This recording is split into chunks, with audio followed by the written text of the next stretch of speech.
ಆತ್ಮೀಯ H16 news ಅರ್ಥಾತ್ ಹೇ ಸಿದ್ದರಾಮಯ್ಯಗೆ ಸ್ವಾಗತ. ನಾನು ನಿಮ್ಮವ MI ಅಥವಾ ಮಲ್ಲಪ್ಪ ಜೋತವರ. ಆತ್ಮೀಯರೇ, ಬಿಡದಿ ಮೇಲೆ ಜಾಗಿ ಮಾತಾಡ್ತಾ ಇದ್ದೀನಿ ಮತ್ತು ವಿಷಯ ತೆಗೆದುಕೊಳ್ತಾ ಇದ್ದೀನಿ ಅಂತ ಹೇಳಿದರೆ, ಕುಮಾರಸ್ವಾಮಿಗಳಿಗೆ ಇದು ರಾಜಕೀಯ ಪುನರ್ವಸತಿ ಕೇಂದ್ರ ಆದೀತ ಅಂತೇಳಿ, ಜೊತೆಗೆ ನಿಖಿಲ್ ಕುಮಾರಸ್ವಾಮಿಯವರನ್ನು ನಾಯಕರನ್ನಾಗಿ ಮಾಡಿದ್ದ ಅಂತೇಳಿ. ಯಾಕಂದ್ರೆ ಈ ಡೆವಲಪ್ಮೆಂಟ್ ನೋಡಿದ್ರೆ ಹಾಗೆ ಅನ್ನಿಸ್ತದೆ. DK ಶಿವಕುಮಾರ್ ಅವರು ಯಾವುದೋ ಬರೋದಲ್ಲಿ ಇರಲಿ, ಮಾಡಲಿ ಪ್ರಯತ್ನ. ಆದರೆ ಈಗ ನಾವು ಮಾಡಿಯೇ ತೀರ್ಥ ಹಳ್ಳಕ್ಕೆ ಬಿದ್ದರೆ ನಾವು ಬಿಡುವುದೇ ಇಲ್ಲ ಅನ್ನೋ ಹಟ್ಟಕ್ಕೆ ಇವತ್ತು ಕುಮಾರಸ್ವಾಮಿಗಳಾಗಿರ್ಬೋದು, ಅವ್ರ ಜೊತೆಗೆ ನಿಖಿಲ್ ಕುಮಾರಸ್ವಾಮಿ ಆಗಿರ್ಬೋದು, ಇದ್ರ ಹಿಂದೆ ಇರೋರು ಯಾರಪ್ಪ ಅಂತಂದ್ರೆ ಬಲಿಷ್ಠ ದೇವೇಗೌಡರು. ಭಾಳ ಬುದ್ಧಿವಂತರು, ರಾಜಕೀಯ ಅಂತ 24 ತಾಸು ಚಿಂತನೆ ಮಾಡುವಂಥ ವ್ಯಕ್ತಿ.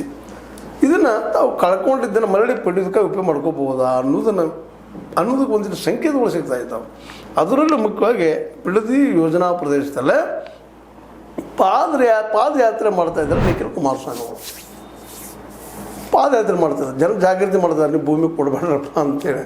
ಹಿಂದೆ ಅವ್ರ ಅಪ್ಪ ಮಾಡಿದ್ದಕ್ಕೆ ಹರಳ ಏನು ಸುಳ್ಳಲ್ಲ. ಹಾಗೂ ವಿರೋಧ ಬಂದ ತಕ್ಷಣ ನೋಟಿಫೈ ಮಾಡಿಬಿಟ್ಟು ನೋಟಿಫಿಕೇಶನ್ ಇದ್ದಿದ್ದನ್ನು ಈಗೇನೋ DK ಶಿವಕುಮಾರ್ ಅವರು ಇಲ್ಲ ನೋಟಿಫಿಕೇಶನ್ ಮಾಡಿದರೆ ಜೈಲ್ ಆಗ್ತಾ ಏನೋ ಅಂದಿರಬೇಕು, ಏನೋ ಅಂತಾರೆ ಅವರು. ಅಷ್ಟು ತಿಳುವಳಿಕೆಯಲ್ಲಿ ದಡ್ಡರಿದ್ದಾರೆ ಅವರು.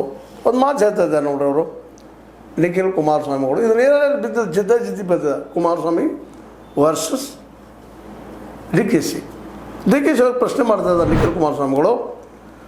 ನೋಟಿಫಿಕೇಶನ್ ಮಾಡಿ ನಾನು ಜೈಲಿಗೆ ಹೋಗಲ್ಲ ಎಂದು ಸೇಮ್ ಹೇಳುತ್ತಾರೆ. ಸೇಮ್ ಏನು ಹೇಳ್ತಾರಂತ, ನಾನು ನೋಟಿಫಿಕೇಶನ್ ಮಾಡಿ, ಈಗ ನೋಟಿಫಿಕೇಶನ್ ಆಗಿದೆಯಾ, ನೋಟಿಫಿಕೇಶನ್ ಮಾಡಿದ್ರೆ ನಾನು ಜೈಲಿಗೆ ಹೋಗಲ್ಲ ಅಂತೇಳಿ. ಆದರೆ ಹಿಂದಿನ CM ಅಂದರೆ ತಮ್ಮ ತಂದೆ,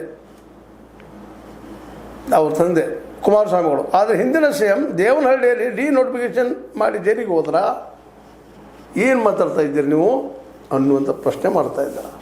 ಅಂದರೆ ಸುಲಭವಾಗಿ ಇದನ್ನು ಬಿಟ್ಟು ಕೊಡೋದಿಲ್ಲ ಅನ್ನುವಂಥದ್ದನ್ನು. ಯಾಕಂದ್ರೆ ರೈತರ ಭೂಮಿ ಅದ, ಫಲವತ್ತಾದ ಭೂಮಿ ಅದ, ಅದ್ರ ಬದುಕನ್ನು ಕಟ್ಕೊಂಡಂಥ ಅನೇಕ ಜನರಿದ್ದಾರೆ.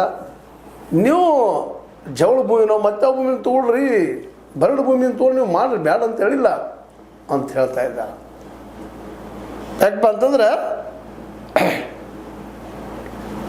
ಇವರು ನಿಶ್ಚಿತ ಮಾಡ್ಕೊಂಡಿದ್ದಾರೆ ಇವತ್ತು ಈ ವಿಷಯವನ್ನು ಬಿಡೋ ಹಾಗಿಲ್ಲ. ಅದರಲ್ಲೂ JDS BJPಗಿಂತ ಒಂದು ಹೆಜ್ಜೆ ಮುಂದೆ ಹೊಂಟದ.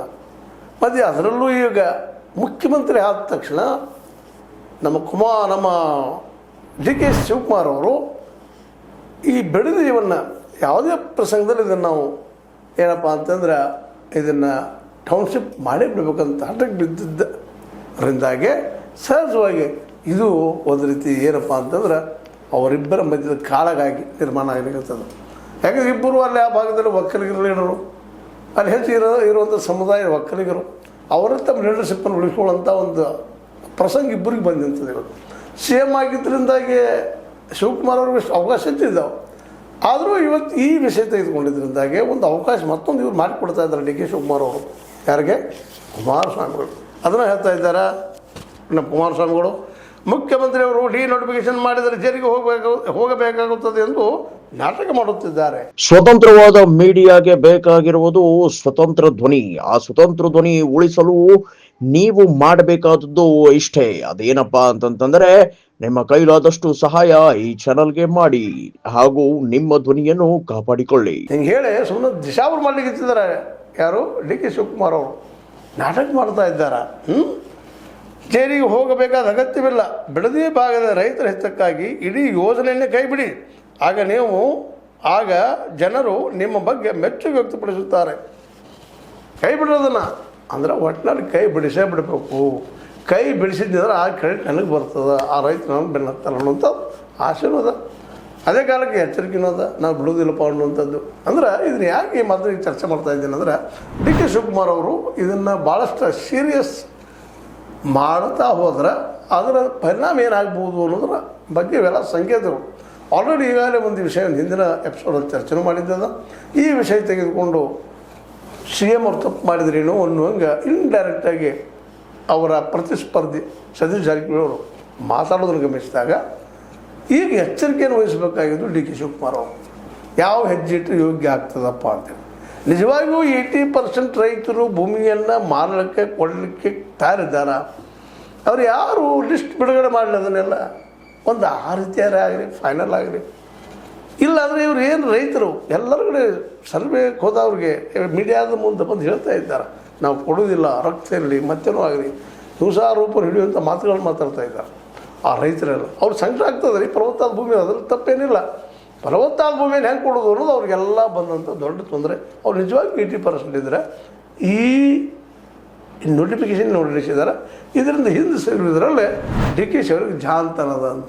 ಇದರ ಆಜ ಒಂದು ಏನಪ್ಪ ಅಂದರೆ ಇದು ತಮ್ಮ ವೈಯಕ್ತಿಕ ಗ್ರಜ್ಜ ಅಥವಾ ತಮ್ಮ ವೈಯಕ್ತಿಕತೆಗೆ ಪೆಟ್ಟು ಬಿಡ್ತದೆ ಅಥವಾ ನಮ್ಮ ಗೌರವ ಪೆಟ್ಟು ಬಿಡ್ತದೆ ಅನ್ನುವಂಥದ್ದು ಸಾರ್ವಜನಿಕ ರಂಗದಲ್ಲಿದ್ದವ್ರಿಗೆ ಇದು ಇರಲೇಬಾರ್ದು. ಅದಿತ್ತದ ತೊಂದರೆ ಅನುಭವಿಸೋದು ಅವರ ಆಗ್ತದೆ, ಮತ್ತೆ ಯಾರು ಬರಲ್ಲ. ಇವತ್ತು ನಿಜವಾಗಿಯೂ ಬಿಡದಿ ವಿಷಯದಲ್ಲೇ ರೈತರು ಹೋರಾಟಕ್ಕೆ ಬರ್ತಾ ಇದ್ದಾರೆ. ರೈತರು ತಾವು ಗುಂಪುಕೊಂಡು ಬರ್ತಾ ಇದ್ದಾರೆ. ಇಡೀ ರಾಜ್ಯದ ಗಮನವನ್ನು ಬಿಡದಿ ಇವತ್ತು ಸೆಳೀತಾ ಇದೆ. ಅದರಲ್ಲೂ BJP ಅವ್ರ ಜೊತೆ ಕೂಡ್ತಾ ಇದ್ದಾರೆ. ಈಗ JDS ಕೂಡಿದೆ.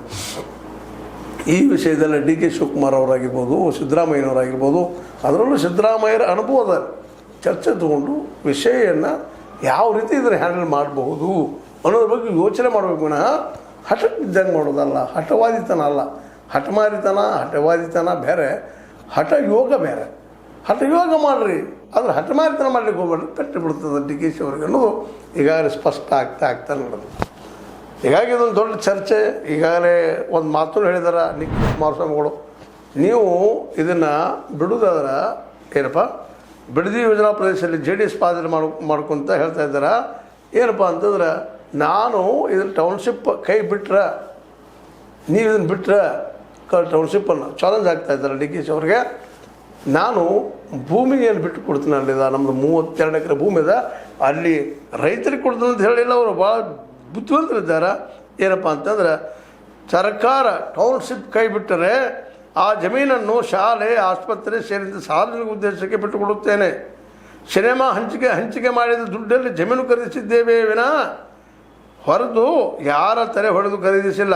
ನಮ್ಮ ಕುಟುಂಬಕ್ಕೆ ಯಾವುದೇ ಬೇರಾಮಯ ಆಸ್ತಿಯೂ ಇಲ್ಲ.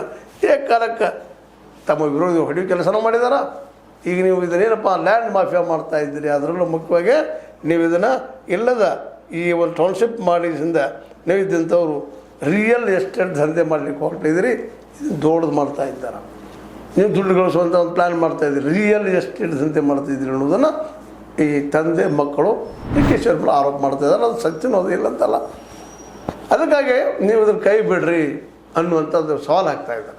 ಈ BJP ಮತ್ತು JDS ಈ ಸವಾಲಕ್ಕೆ ಜೊತೆಗೆ ಇವತ್ತು ರೈತರು ಸಹಿತ ಹೋಗ್ತಾ ಇದ್ದಾರೆ. ಪ್ರತಿಭಟನೆ ಮಾಡುವಂಥ ಎಲ್ಲ ಸಾಧ್ಯತೆಗಳಿದ್ದಾವೆ. ಸುತ್ತಮುತ್ತ ದಕ್ಷಿಣ ಕರ್ನಾಟಕದ ಹೆಚ್ಚು ಎಲ್ಲ ಜಿಲ್ಲೆಗಳ ರೈತರು ಹೋಗುವಂಥ ಒಂದು ಮೆಸೇಜ್ಗಳು ಬರ್ತಾ ಇದ್ದಾವೆ, ಸಂದೇಶಗಳು ಬರ್ತಾ ಇದ್ದಾವೆ.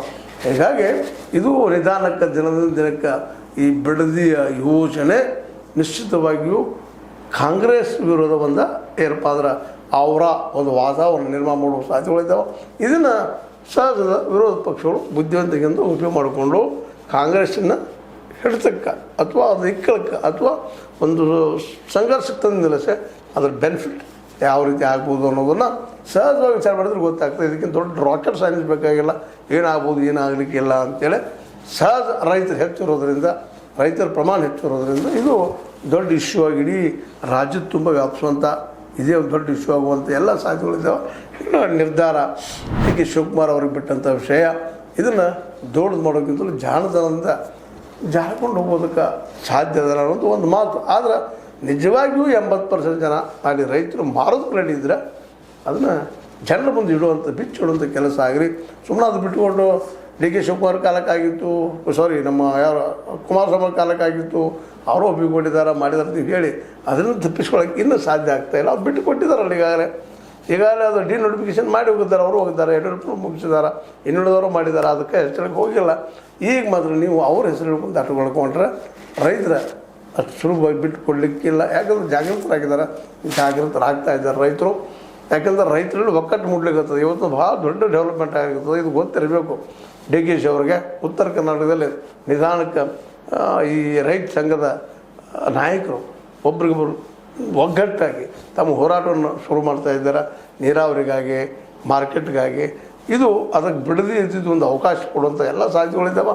ಇನ್ನು ನಿರ್ಧಾರ ಅವ್ರಿಗೆ ಬಿಟ್ಟಿದ್ದು. ರೈತ ಪರವಾದ ನಿರ್ಧಾರ ತೆಗೆದುಕೊಂಡ್ರೆ ಕಾಂಗ್ರೆಸ್ಸಿಗೂ ಅನುಕೂಲ, ಅವ್ರಿಗೂ ಅನುಕೂಲ ಅನ್ನೋದು ಜನಸಾಮಾನ್ಯರು ಮಾತಾಡ್ತಿದ್ದಾರೆ, ರೈತರು ಮಾತಾಡ್ತಿದ್ದಾರೆ. ಬಿಟ್ಟಿದ್ದು ನಿರ್ಧಾರ ಅವ್ರಿಗೆ ಅಂತ ಹೇಳ್ತಾ, ಇದು ನಿಮಗೆ ಲೈಕ್ ಆಗಿರ್ಬೋದು. ಲೈಕ್ ಮಾಡಿ, ಶೇರ್ ಮಾಡಿ, ಕಮೆಂಟ್ ಮಾಡಿ, ಜೊತೆ ಸಬ್ಸ್ಕ್ರೈಬ್ ಮಾಡಿ. S60 ನ್ಯೂಸ್ ಅರ್ಥ ದೇಶದ ಇರೋದು ಸತ್ಯದ ಕೈಗಳಲ್ಲಿ ವಂದನೆಗಳು. ಆತ್ಮೀಯ ಸಾರ್ವಜನಿಕರಲ್ಲಿ H16 ಅರ್ಥಾತ್ ಸೀತಾರಾಮದಿಂದ ಒಂದು ಮನವಿ. ಈ ಸಂಸ್ಥೆ ಭ್ರಷ್ಟಾಚಾರ, ಅನ್ಯಾಯ, ಅತ್ಯಾಚಾರಗಳಿಂದ ನೊಂದವರ ವೇದಿಕೆ. ಅನ್ಯಾಯಕೋರರ, ಭೂಗಳ್ಳರ, ನಶಾ ಸಾರಾಯಿ ಮಾಫಿಯಾಗಳ ವಿರುದ್ಧದ ಧ್ವನಿ. ರೈತರ, ಕೂಲಿಕಾರ, ಕಾರ್ಮಿಕರ, ಬಿದ್ದ ಸಮುದಾಯ ಜನರ ಧ್ವನಿ. ಬೆಂಬಲವಾಗಿ ನಿಂತು ತನುಮನ ಧನದ ಸಹಾಯಕ್ಕೆ ಸಾರ್ವಜನಿಕರಲ್ಲಿ ಕೋರಿಕೆ. ದಾನದ ಸಹಾಯ ನೀಡಿ ಸ್ವಾತಂತ್ರ್ಯ ಪತ್ರಿಕೋದ್ಯಮ ಉಳಿಸಿ ಬೆಳೆಸಿ. ವಂದನೆಗಳು. ತಮ್ಮನ್ನೇ ನಂಬಿರುವ ಮಲ್ಲಪ್ಪ ಇ ಜೋತಾವರ್. ಈ ಕೆಳಗಿನ QR ಸ್ಕ್ಯಾನ್ ಮಾಡಿ ಅಥವಾ ಈ ನಂಬರ್ ಅಂದರೆ 7411402405ಗೆ ಇಲ್ಲ 9686864852ಗೆ ನೀವು ಫೋನ್ಪೇ ಮಾಡಿ, ಪೇಟಿಎಮ್ ಮಾಡಿ ಅಥವಾ ಇನ್ನಾವುದೇ ಮಾಧ್ಯಮದಿಂದ ಗೂಗಲ್ ಮೂಲಕ ಸಹಾಯ ಮಾಡಿ ಈ ಪ್ರಾಮಾಣಿಕ ಪತ್ರಿಕೋದ್ಯಮವನ್ನು ಉಳಿಸಿ ಅಂತ ಮತ್ತೊಮ್ಮೆ ಮನವಿ. ವಂದನೆಗಳು.